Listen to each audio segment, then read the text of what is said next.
बौद्ध धर्म पहली बार 3री शताब्दी ईसा पूर्व में भारत से श्रीलंका में राजा अशोक के पुत्र महिंदा द्वारा ले जाया गया था।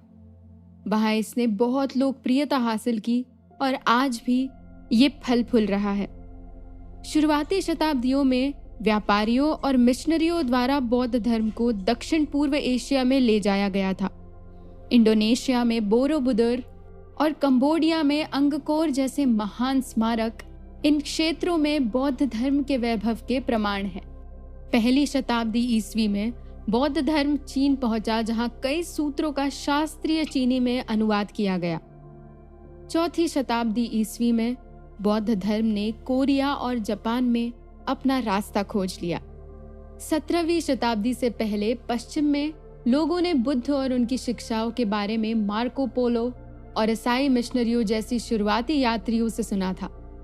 20वीं शताब्दी की शुरुआत तक कई यूरोपियन बौद्ध धर्म का अध्ययन करने के लिए पूर्व की यात्रा कर चुके थे। उनमें से कुछ भिक्षु बन गए और पश्चिम में बौद्ध धर्म को प्रेरित किया। 19वीं शताब्दी में चीनी और जापानी अप्रवासी बौद्ध धर्म की कई अलग अलग परंपराओं को अमेरिका ले आए। आज यूरोप और उत्तर और दक्षिण अमेरिका में फैले कई बौद्ध केंद्र हैं। बौद्ध धर्म में भिक्षुकों और ननों का बहुत सम्मान किया जाता है। वे सबके सामने बैठते हैं या खड़े होते हैं और सबसे पहले अपना भोजन लेते हैं। जब हम उनसे बात करें तो हमें अपनी हथेलियां एक साथ रखनी चाहिए और विनम्रता से बोलना चाहिए। अगर हम थेरवाद बौद्ध धर्म की बात करें तो थाईलैंड के जंगल में थेरवाद बौद्ध मठ स्थित है, जहां केवल भिक्षु रहते हैं, जहां पर चहकते पक्षियों और सरसराहट वाले पेड़ों की आवाज से घिरे स्टिल्ट्स पर बने एक छोटे से बांस के मंदिर की शांति में भिक्षु बैठते हैं। भिक्षु कुटी नामक झोपड़ियों में अकेले रहते हैं। वे जानवरों और कीड़ों को बाहर रखने के लिए स्टिल्ट पर बने होते हैं। वहां वे बैठकर ध्यान का अभ्यास करते हैं, जो उनके आध्यात्मिक जीवन के लिए बहुत महत्वपूर्ण है। प्रत्येक झोपड़ी के सामने एक पथ है ध्यान चलने के लिए। कीड़ों पर कदम रखने और उन्हें मारने से बचने के लिए भिक्षु उन्हें साफ करते हैं। सुबह और शाम को भिक्षु ध्यान और पाठ के लिए एक साथ मिलते हैं। पूजा नामक समारोह के बाद वे धर्म का अध्ययन करते हैं। मंदिर में प्रवेश करने से पहले वे मठ से मठ तक लाए गए पानी से अपने पैर धोते हैं।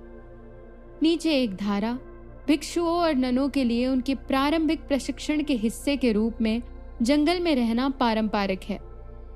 हालांकि बड़े लोगों को ऐसा करने की आवश्यकता नहीं है। कुछ भिक्षु और नन अपना सारा जीवन जंगल में बिता सकते हैं, जबकि कुछ अन्य कस्बों और शहरों के मंदिरों में रहते हैं। यदि कोई पूछता है, जंगल में रहते हुए क्या तुम बाघों से नहीं डरते?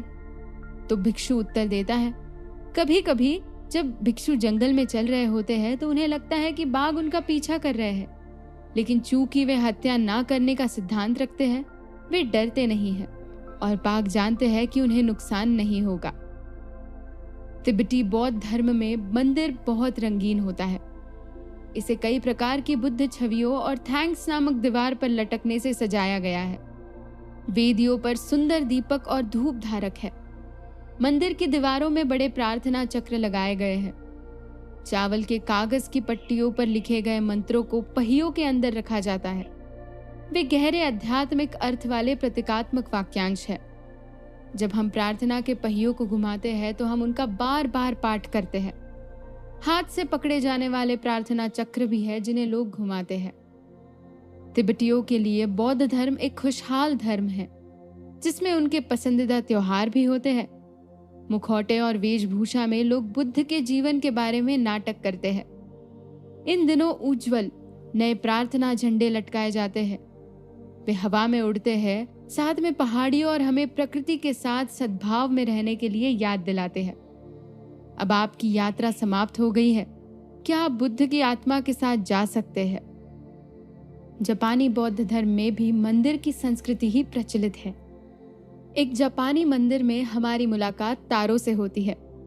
हम अनंत प्रकाश के बुद्ध अमीदा बुद्ध के प्रति कृतज्ञता दिखाने के लिए नमो अमीदा बुत्सु का जप करते हैं। वो मानते हैं कि उनके नाम का पाठ करने से हमारा जीवन अच्छा होगा और हम उनके पश्चिमी में पुनर्जन्म लेंगे। शुद्ध भूमि। हॉल के सामने अमीदा की एक मूर्ति होती है। वेदी पर अन्य सुंदर चीजें होती है, लेकिन इसमें से सबसे महत्वपूर्ण चावल केक होता है। मैं आपको बताती हूँ क्यों। एशियाई लोगों के लिए चावल बहुत महत्वपूर्ण है। यदि आप एक युवा जापानी लड़के या लड़की से पूछे, आज आपने क्या खाया, वो शायद कहेंगे चावल। जब हम चावल को चढ़ाते हुए देखते हैं तो ये हमें बुद्ध को अपना सर्वश्रेष्ठ देने की याद दिलाता है। संडे स्कूल में हम जफुस नामक तकिए पर ध्यान में बैठते हैं। जापानी ध्यान को ज़ेन कहा जाता है। चीनी बौद्ध धर्म में भी इसी प्रकार की कुछ सामान्य मान्यताएं हैं, पर ये कुछ रूप से भिन्न है। कैलिफोर्निया में एक चीनी अमेरिकी मठ के अनुसार इसे 10,000 बुद्धों का शहर कहा जाता है।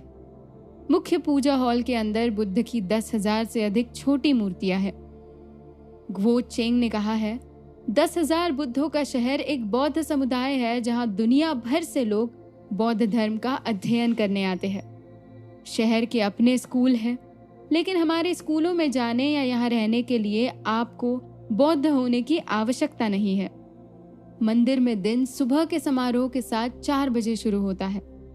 उसके बाद हम झुकते हैं, ध्यान में बैठते हैं और सूत्रों का पाठ करते हैं। ये समारोह सभी की आत्माओं को उठाते हैं और हमें एक साथ रहने में मदद करते हैं। हम अपने समारोह दोनों अंग्रेजी में और चीनी में करते हैं।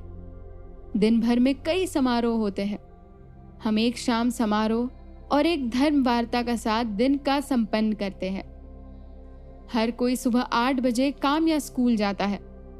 हमारे स्कूल में हम सच्चाई और अच्छाई का रास्ता सीखते हैं। हम चीनी और अंग्रेजी दोनों भी सीखते हैं। हम युवा नौसिखिए स्कूल जाते हैं और नन बनने के लिए प्रशिक्षण ले रहे हैं। जब हम पूरी तरह से 21 वर्ष के होते हैं तो नियुक्त भिक्षुणी बन जाते हैं। इसलिए हमारे पास अपना मन बनाने का समय होता है। हमसे वो सब कुछ करने की उम्मीद नहीं की जाती है जो नन करती है, लेकिन हम अपनी पूरी कोशिश करते हैं। पहले तो इतनी जल्दी उठना मुश्किल था और ध्यान में बैठना, लेकिन अब हम इसके अभ्यस्त हो गए हैं। ये एक स्वस्थ जीवन है। स्कूल के बाद हम मंदिर के कर्तव्यों में मदद करते हैं और अन्य काम करते हैं। मुझे वास्तव में बागवानी और रोपण पसंद है। बहुत से लोग मुझसे पूछते हैं कि क्या नौसिखियों को भी मजा आता है। हम कहते हैं हम बहुत अच्छे दोस्त हैं और एक साथ अध्ययन का आनंद लेते हैं। हम आगे बढ़ते हैं, सैर और पिकनिक और बौद्ध गीत गाते हैं। नन हमेशा हमारे लिए मजेदार चीजों के बारे में सोचती है। हम अपने परिवारों को भी देखना पसंद करते हैं जो यहाँ रहते हैं और हमारे साथ आते हैं। अगले एपिसोड में सुनिए बुद्ध के जीवन से जुड़ी जातक कथाएं।